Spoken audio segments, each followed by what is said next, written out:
así que a partir de este momento la estoy grabando.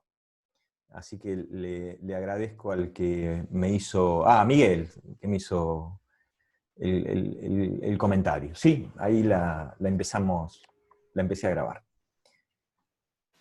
A ver que cierro esto. Ahí está, así los veo a todos. La verdad que todos creen que la economía es algo complicado. Y la verdad es que la economía deben ser de las cosas más simples que deben existir porque es inherente al hombre. De hecho, ustedes hacen economía a diario y la economía rige la mayor parte de las decisiones de su vida. Con excepción de algunas. Con la excepción de algunas. Yo creo que en lo personal, la única decisión que no estuvo, y seguramente para ustedes les debe haber pasado igual cuando revisan su vida hacia atrás, la única decisión que no debe haber estado atada a algún pensamiento económico o alguna restricción económica o alguna limitación económica es la decisión de la vocación, de lo que eligieron como vocación en su momento. Yo, digamos, a los 18 años, 17, 18 años, algunos con algunas distinciones, yo a los 19 porque hice una secundaria en un colegio industrial, bueno, fue ir a la Facultad de Ciencias Económicas y estudiar economía. En el caso de ustedes, haber sido cadetes de la escuela de oficiales, y tenía que ver exclusivamente con una cuestión vocacional. Fuera de eso, la mayor cantidad de las decisiones que terminamos tomando en nuestra vida han tenido que ver con cuestiones económicas. La decisión de comprar una casa, la decisión de mudarnos, la decisión de tener hijos, la decisión de casarnos, la Hola. decisión... Buenos Hola, días. buen Buenos día. días. Disculpe, profesor. Sí, lo escucho. Soy el prefecto principal, Marcelo Maidana, soy el jefe de San Fernando. Le pido disculpas, porque justo tuve una reunión, cambió el secretario de seguridad y, bueno, salí corriendo para acá. ¿El secretario de seguridad de dónde? Esto es como una primicia. De San Fernando. Ah, bueno.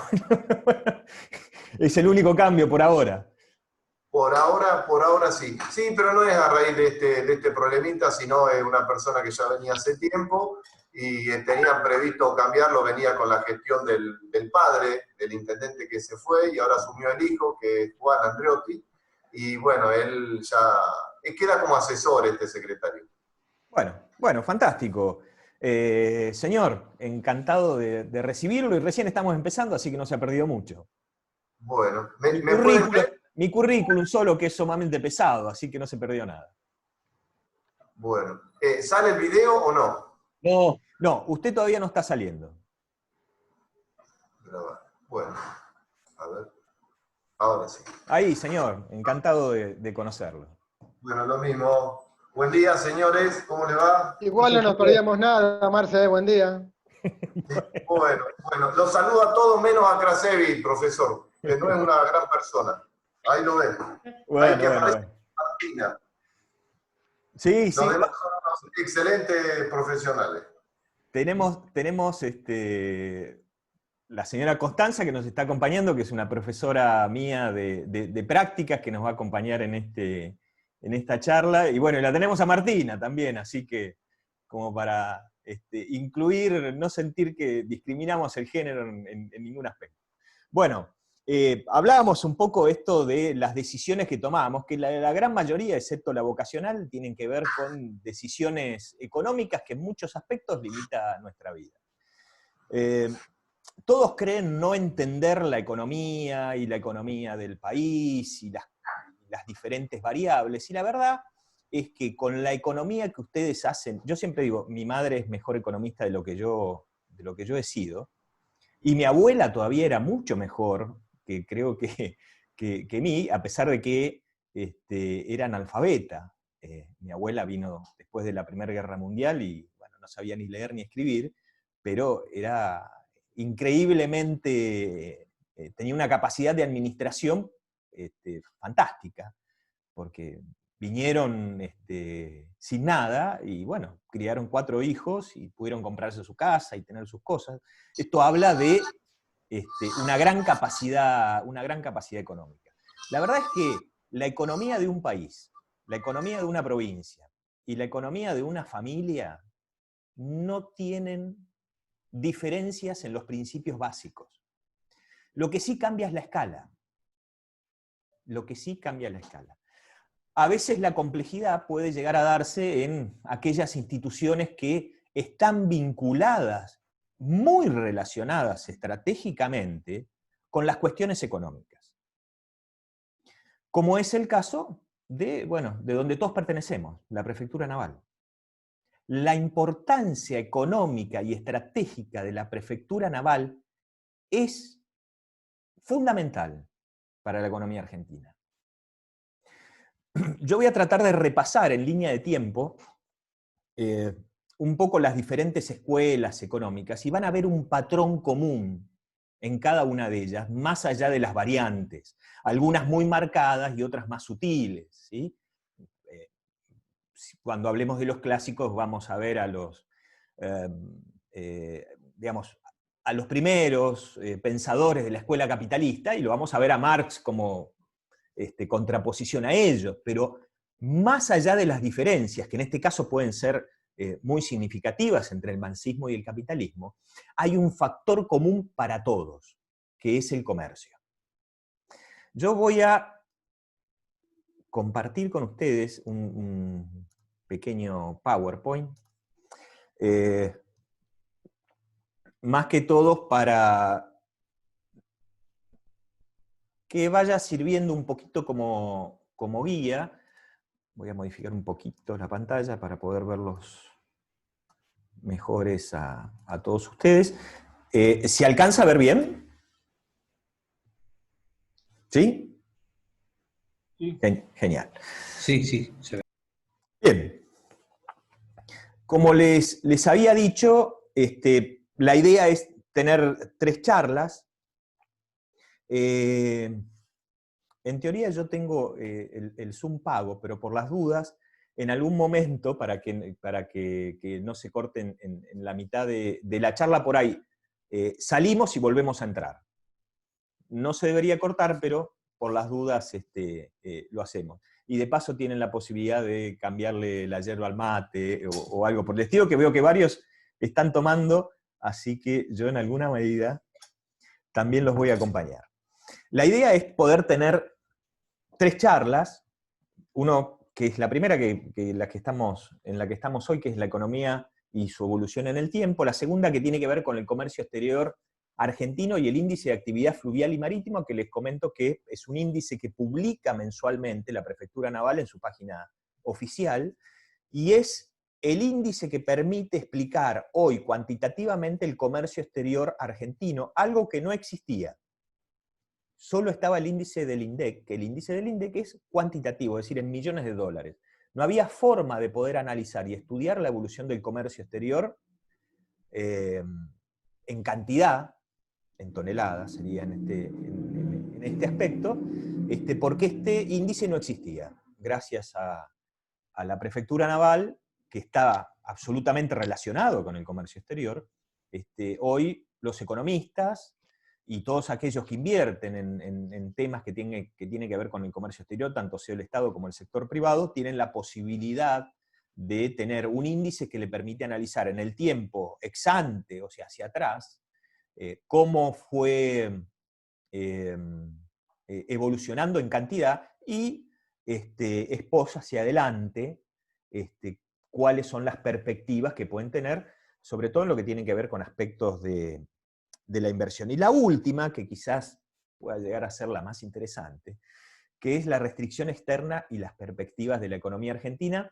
Ahora en la charla vamos a ver a qué me refiero con la restricción externa, y obviamente con las perspectivas de la economía argentina va a ser un análisis bastante personal de lo que yo creo que es lo que está pasando, qué es lo que creo que van a hacer, y cómo puede llegar a terminar la historia.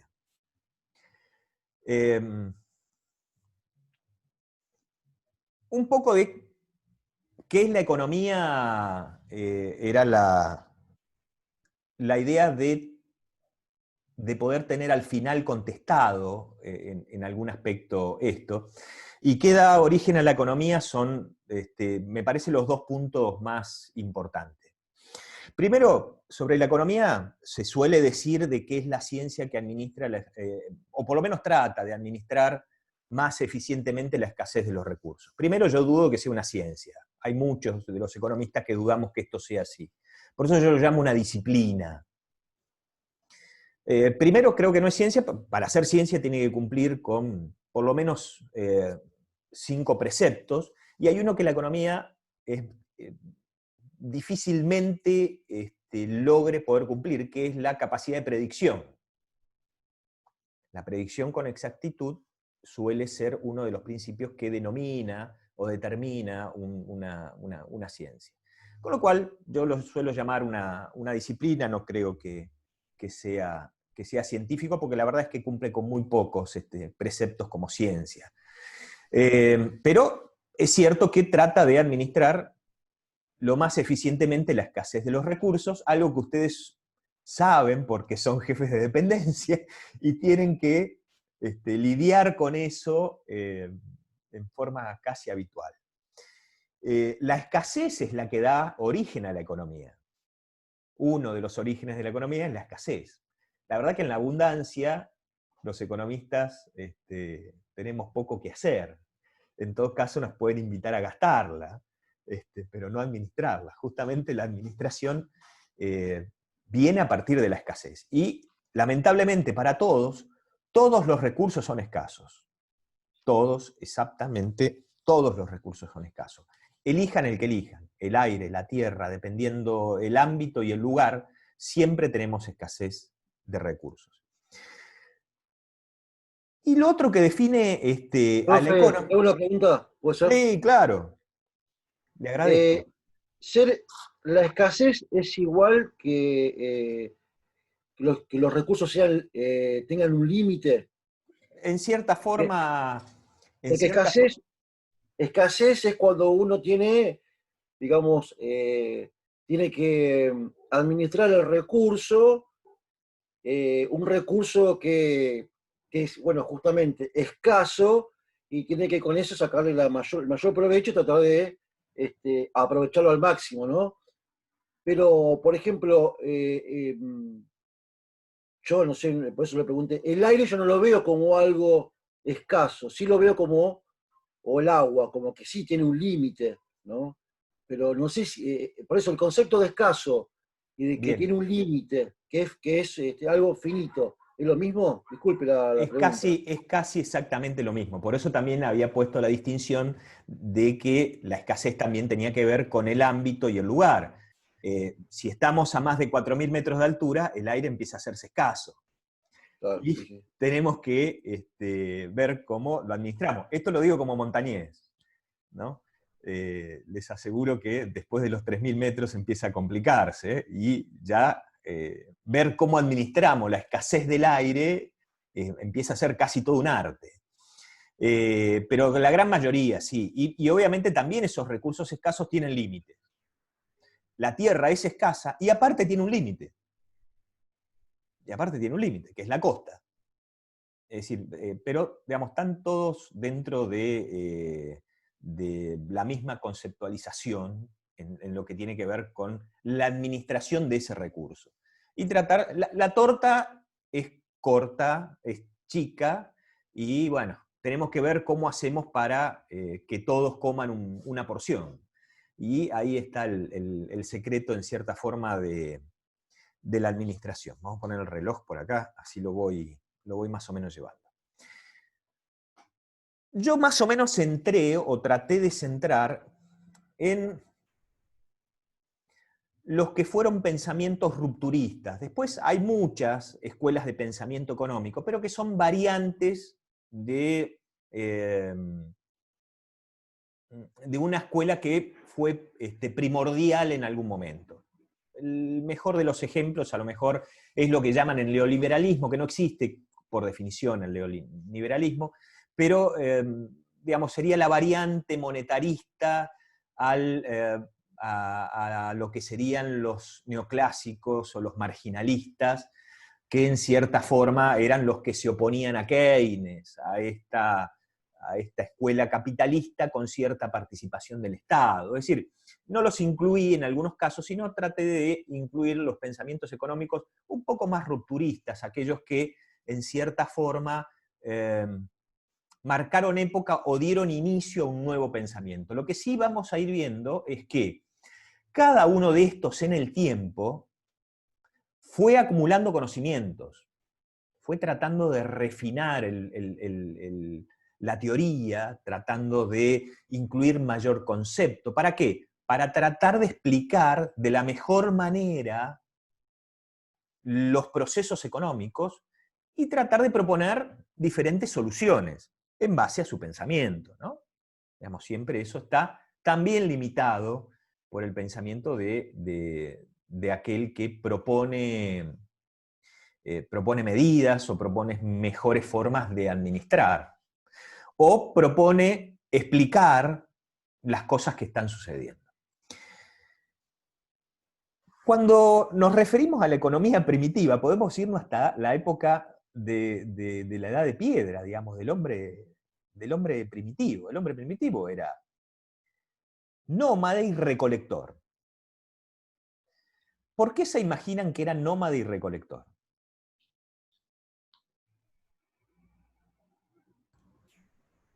¿Alguien? No, era nómada precisamente porque era recolector, es decir, necesitaba desplazarse para buscar sus recursos para alimentarse, para vestirse. Me parece que era No eso. hacía uso de la agricultura, digamos. No tenía la agricultura como una actividad. No. Iba atrás de los recursos. No, y eso es muy interesante. Genial el que dijo que iba atrás de los recursos. Digamos, justamente para administrar su economía, tenía limitaciones. Había desarrollos que no había...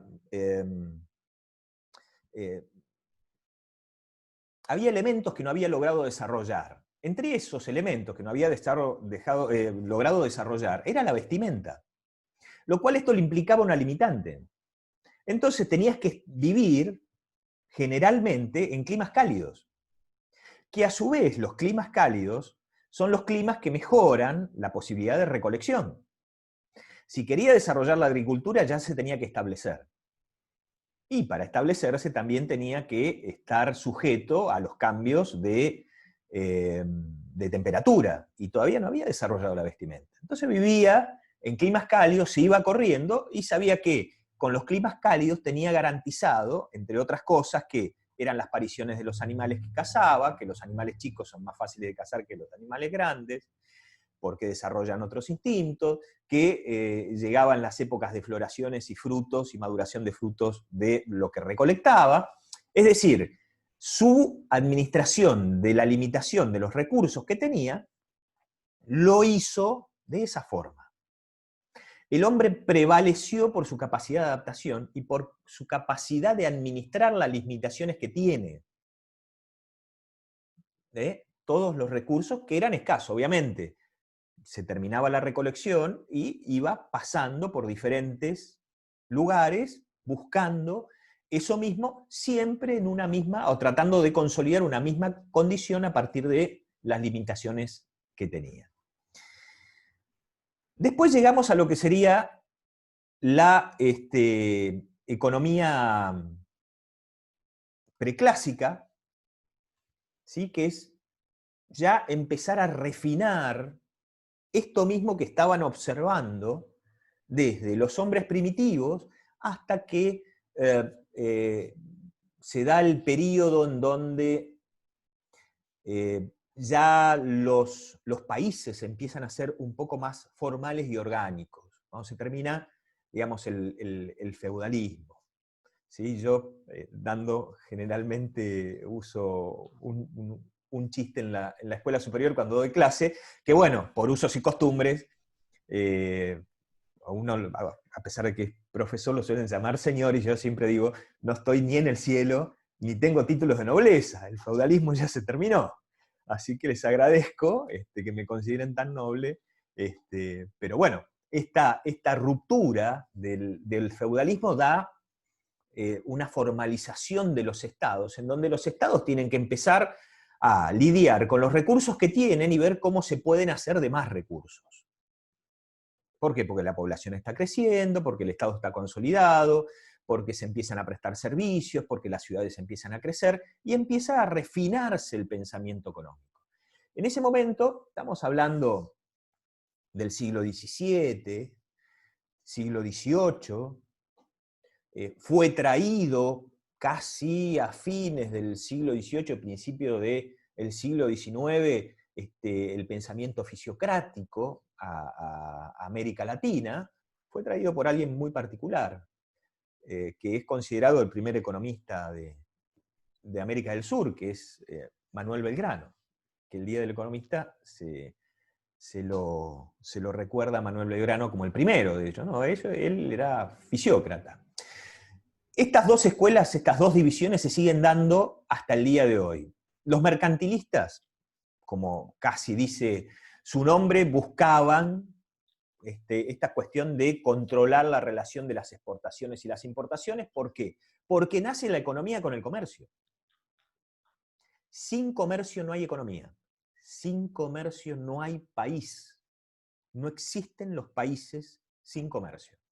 ¿Por qué? Porque no pueden acrecentar el crecimiento de sus divisas, el crecimiento de sus finanzas, no pueden mejorar sus posibilidades de desarrollo si no pueden comerciar. ¿Por qué? Porque lo que pueden producir es finito, tiene un límite. El recurso es escaso. Puedo producir esto.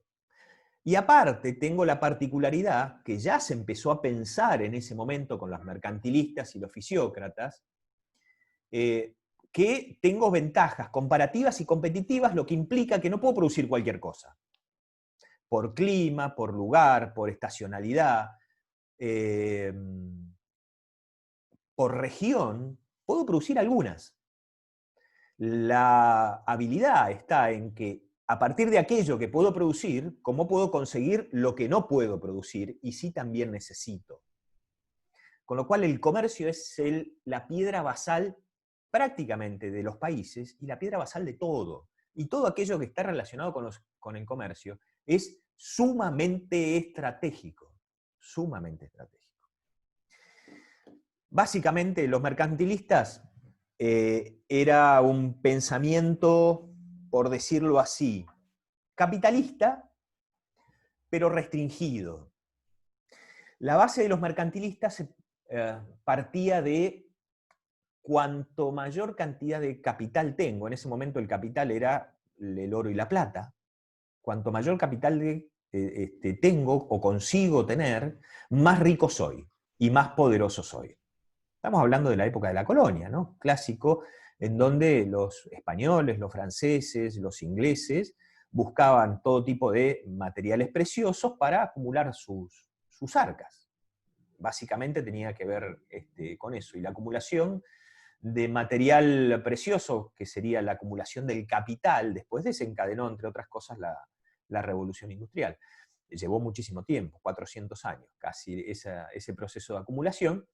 Pero esta era la base del pensamiento mercantilista, que con referencia al comercio exterior decía, tengo que exportar todo lo que puedo y tratar de importar lo necesario, lo mínimamente necesario. ¿Para qué? Para que en todo caso voy desarrollando a partir de que exporto mucho, es decir, tengo superávit comercial, exporto más de lo que importo, a partir de ese dinero tratar de desarrollar la industria. Era un pensamiento bastante malo, digamos, ¿no? En algunos países, básicamente en Inglaterra y en España, el mercantilismo dio resultado durante muchísimo tiempo. Con lo cual habla de una regulación por parte del Estado, intervención en el comercio por parte del Estado, intervención en la regulación de la tasa de interés y el intercambio, es decir, no se puede intercambiar cualquier cosa, trato de comprar lo menos posible y trato de vender lo más posible. La cuestión de crear compañías comerciales para que comercien en el mundo y para que el mundo compre todo lo que yo estoy produciendo. ¿Sí? Era un pensamiento precapitalista con ciertas regulaciones. A ellos se les oponía, siempre hay una oposición, los fisiócratas, que la base de la fisiocracia estaba en la tierra. Decía, la base no está en lo que yo pueda acumular de material precioso, sino que el material más precioso o más preciado es la tierra. ¿Por qué? Porque la relación tierra-trabajo es la que me garantiza la producción y la riqueza futura. Esta era la base del pensamiento. Eran básicamente liberales, como lo era Belgrano, como era esa corriente de pensamiento de esa época, ¿no? En donde el Estado no debería participar, el capital era básicamente la tierra, y todo lo que surgía de la tierra era renta, a la cual se le incorporaba industrialización, pero en forma libre. En forma libre. Y el comercio lo consideraban como algo que tenía que tener suma libertad, que no había que regularlo. Cada uno debería exportar todo lo que pueda y debería importar lo que necesita. Y que no necesariamente siempre tengo que tener superávit fiscal, porque para desarrollar algún tipo de industria o para desarrollar algún tipo de proceso especial que en el país yo no lo tenía, bueno, necesitaba, entre otras cosas, importar maquinarias, o importar insumos, o proteger alguno de los sectores. Las primeras medidas proteccionistas que se dieron en la Argentina las dio el general San Martín siendo gobernador de Mendoza, donde saca un decreto para proteger la industria del vino.